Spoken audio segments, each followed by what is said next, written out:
Hello everyone, this is Unacademy's YouTube platform, Unacademy UPSC, and I'm Shwetank. International relation morning session क्या पढ़ने जा रहे हैं हम? US north Korea crisis.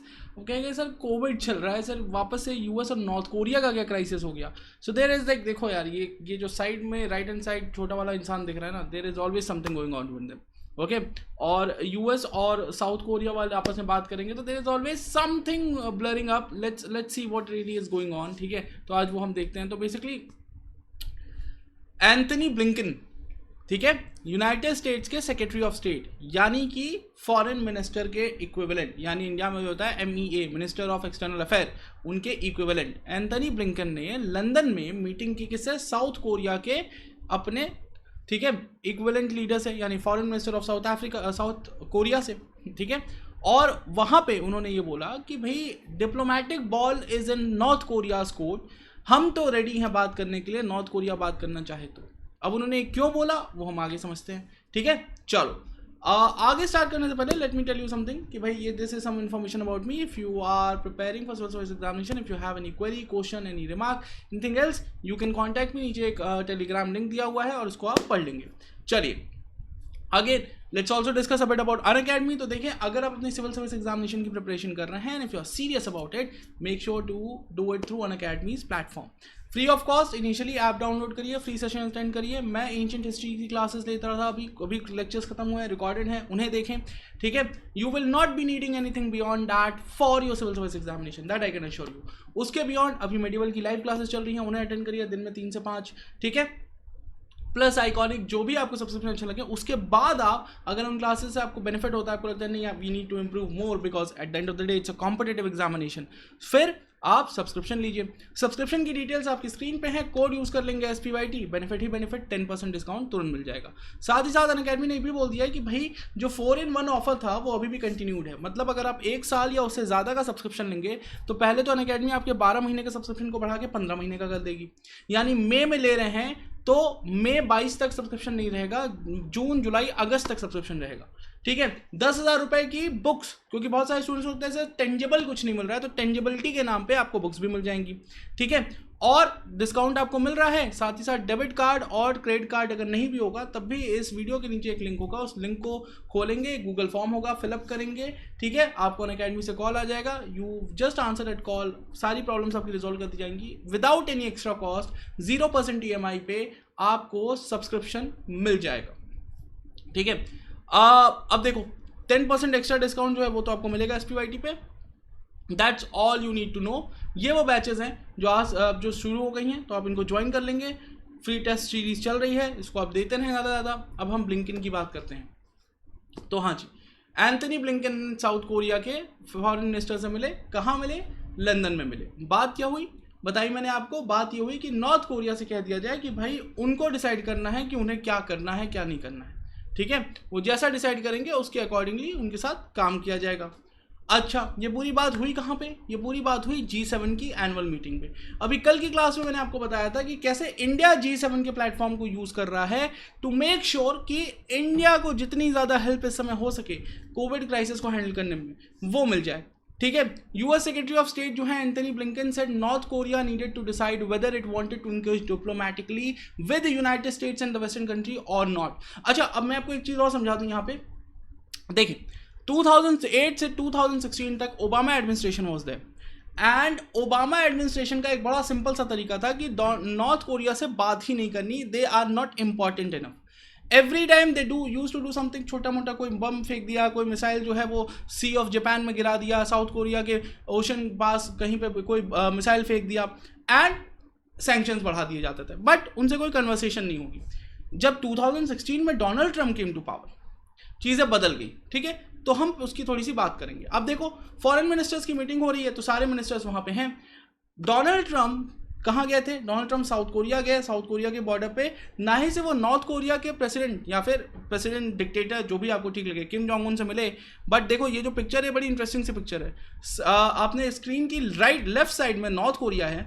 Okay, ये नॉर्थ कोरिया है और ये साउथ कोरिया है. ये देखो, ये नीचे लाइन दिख रही है आपको, ये बॉर्डर है. और not only Donald Trump stayed on this side, he actually went on this side. ठीक है, and then both of them came on the South Korean side, एक पूरी कन्वर्सेशन हुई। लेकिन 2017 में सिंगापुर में मिले, 2019 में डोनाल्ड ट्रंप जिस बॉर्डर पे भी गए, ठीक है, बट कोई बेनिफिट नहीं हुआ, ठीक है, कोई बेनिफिट नहीं हुआ। और अभी भी नॉर्थ कोरियन डिक्टेटर जो हैं वो कुछ ना कुछ हमेशा करते रहते हैं, ठीक है। तो क्या करते हैं वो मैं आपको बता दूं, वो कोई ना कोई एक मिसाइल डेवलप करेंगे, नहीं और नई मिसाइल डेवलप करेंगे और उसको जापान के आसपास कहीं सी में गिरा देंगे। अब आपको अलग से ये पता होना चाहिए कि जापान को यूनाइटेड स्टेट्स ने न्यूक्लियर अम्ब्रेला दे रखा है। अब ये न्यूक्लियर अम्ब्रेला क्या बला है, समझिए। 1945 में जब वर्ल्ड वॉर सेकेंड खत्म हुई तो एक डिसीजन लिया गया कि भाई जापान को अब वापस से अपनी मिलिट्री को बिल्डअप नहीं करने दिया जा सकता, क्योंकि पिछली बार जब अलाउ किया था तो they became a mighty power. उन्होंने जापान ने यूनाइटेड स्टेट्स को चैलेंज कर दिया, तो उन्होंने जापान को कहा कि भाई तुम मिलिट्री पावर नहीं डेवलप कर सकते, ठीक है, चलो भाई, हारी हुई कंट्री मान गई। लेकिन जापान के इमीडिएटली बगल में कौन था, चाइना था, कम्युनिस्ट कंट्री, सोवियत यूनियन था, कम्युनिस्ट कंट्री। सो यूनाइटेड स्टेट्स ने कहा कि जापान की प्रोटेक्शन अब उनकी जिम्मेदारी हो जाती है। यहां तक कहा गया कि जापान को पे अगर कोई किसी तरह का अटैक भी करेगा तो अमेरिका न्यूक्लियर वेपन तक यूज करेगा जापान की इस प्रोटेक्शन के लिए। That is called as nuclear umbrella, okay, जो जापान को दिया गया, इवन दो जापान नेटो का मेंबर नहीं है। ये एक एग्रीमेंट हुआ था, मैं अलग से बता देता हूँ, यूनाइटेड स्टेट्स और जापान के बीच में, ट्रीटी ऑफ सैन फ्रांसिस्को, ठीक है, उसके थ्रू ये बात तय हो गई। ये तो हो गई जापान की प्रोटेक्शन की बात, जिनको नॉर्थ कोरिया से खतरा है।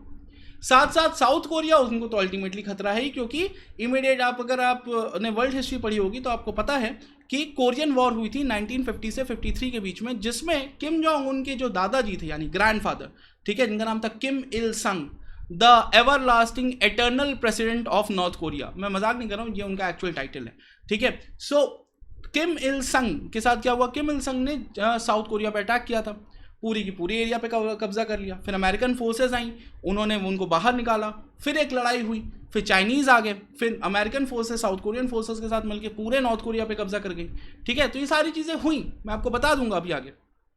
लेकिन सारी चीज़ों में देखिए प्रॉब्लम क्या है, प्रॉब्लम ये है कि यूनाइटेड स्टेट्स ऑटोमेटिकली बन गया एक विलन नॉर्थ कोरिया के लिए या नॉर्थ कोरियन लोगों के लिए। अब मैं समझाता हूँ कैसे।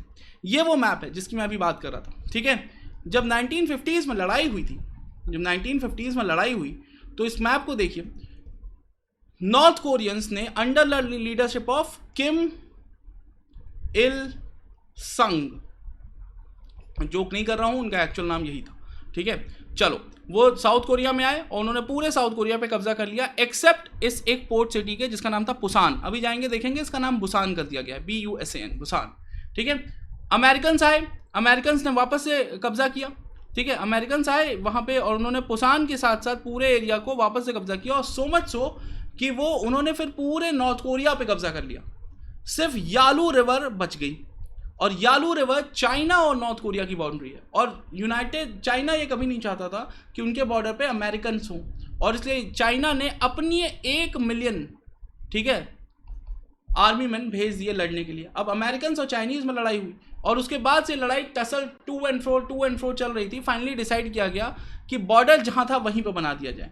तो पहले कुछ बॉर्डर था 38 पैरेलल एकदम सीधा, उसको चेंज करके थोड़ा सा एक ऐसे बना दिया गया, और इसको कह दिया गया डीमिलिटराइज्ड जोन, DMZ, ठीक है। अभी भी इसको 38 पैरेलल ही कहा जाता है, ठीक है, अभी भी इसको 38 पैरेलल कहा जाता है, जबकि एक एग्जैक्टली 38 पैरेलल अब नहीं रही। चलिए, ऑफिशियली कभी नॉर्थ कोरिया और साउथ कोरिया के बीच में लड़ाई खत्म हुई नहीं है, क्योंकि आज तक इन दोनों कंट्रीज ने कोई भी, ठीक है, वॉर खत्म करने वाली ट्रीटी साइन ही नहीं की।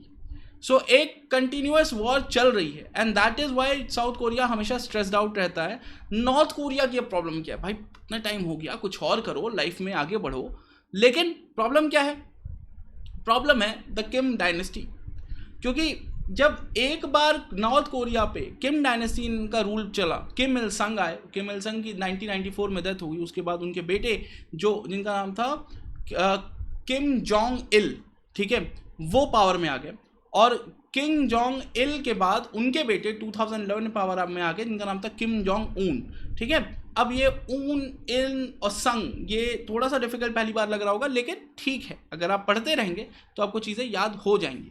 अब देखो हुई प्रॉब्लम ये कि नॉर्थ कोरियंस जो हैं उनके साथ इंटरनेशनल कम्युनिटी को क्या प्रॉब्लम है। अभी तक मैंने आपको बता दिया कि जी अमेरिका की प्रॉब्लम तो मैंने आपको बता दी, इंटरनेशनल कम्युनिटी की क्या प्रॉब्लम है। तो अगर आप ध्यान से देखेंगे तो देखो यहां पे क्या लिखा है 2003 में, यहां देखिए एक सेकंड बस बता रहा हूं, 1953 में हमने बात की कि एक आर्मिस्टिस साइन हो गया, कोरियन वॉर खत्म हो गई, ठीक है, लेकिन नॉर्थ कोरिया और साउथ कोरिया में कोई काम नहीं हुआ था। नॉर्थ कोरिया को सोवियत यूनियन ने हेल्प की और 1960 में डेवलप करने लगे, ठीक है। Kim Jong Il moved in party ladders, अपने पापा के साथ फॉलो करते हुए उनको, ठीक है। अब 1991 में नॉर्थ कोरिया और साउथ कोरिया दोनों ने यूनाइटेड नेशन ज्वाइन किया। याद रखिए 1990 तक नॉर्थ कोरिया और साउथ कोरिया ऑलमोस्ट एक ही लेवल पे थे, इकोनॉमिकली भी और पॉलिटिकली भी, डिप्लोमेटिकली भी, ठीक है।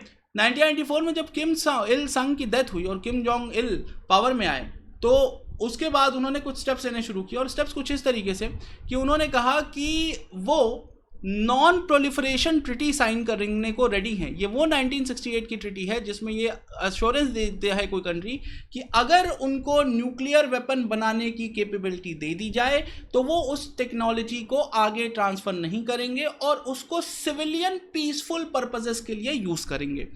अब देखिए क्या किया इन्होंने, इनको ये टेक्नोलॉजी मिल गई, टेक्नोलॉजी बहुत बढ़िया जी। अब इन्होंने इसकी जगह इसको सिविलियन पर्पस यूज़ करने की जगह, ऐसा कहा जाता है कि नॉर्थ कोरिया ने धीरे धीरे उस टेक्नोलॉजी को यूज़ करके यूरेनियम इनरिचमेंट का प्लान बना लिया। नॉर्थ कोरिया ने वो टेक्नोलॉजी डेवलप कर ली जिससे वो अपने लिए न्यूक्लियर वेपन बना सकते हैं। इसके बाद 2003 में उन्होंने डिक्लेयर कर दिया कि जी हम एनपीटी छोड़ रहे हैं, ठीक है।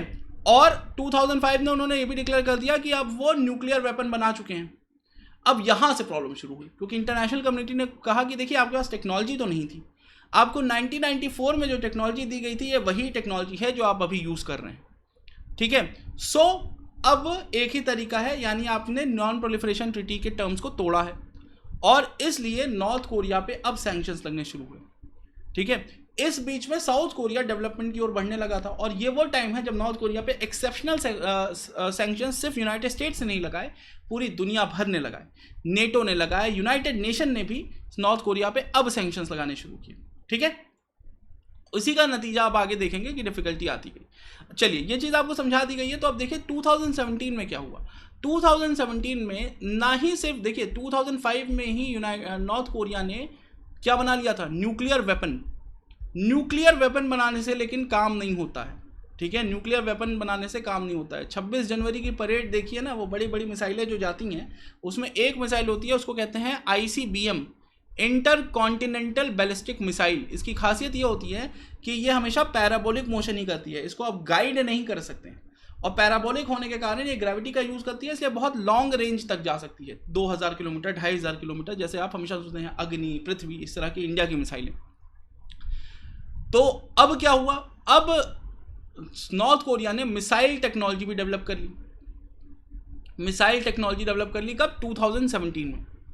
इस टेक्नोलॉजी के साथ इस रॉकेट का नाम उन्होंने रखा वासोंग 15, ओके। और ये वासोंग 15 जो है इसकी पीक लेंथ आई 4475 किलोमीटर। इससे ये कहा गया कि अब नॉर्थ कोरिया केपेबल है कि वो नॉर्थ कोरिया से कोई मिसाइल छोड़ी जाए, वो पूरा पैसिफिक ओशन पार करे और अमेरिका के मेन लैंड पे बॉम्ब गिरे, ठीक है, और वो भी न्यूक्लियर वेपन। अब यूनाइटेड स्टेट्स को इन्वॉल्व होना पड़ेगा and that's where Donald Trump started talking to Kim Jong उन।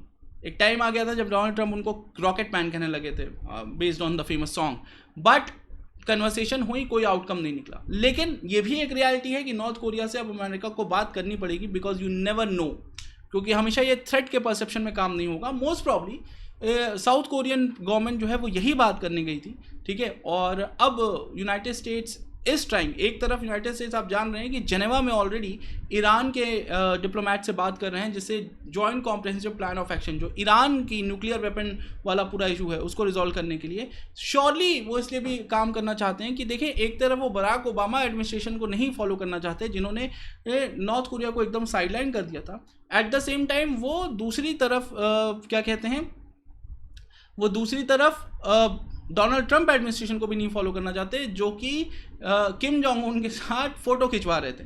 But somewhere in between they want to resolve this issue, making sure कि उनके जो इंपॉर्टेंट अलाइज हैं इन द पैसिफिक और around the South China Sea, that is South Korea and Japan, उनकी security assure हो सके, okay so ये पूरा इशू था जो आपको समझना था, why this tech talks are going on.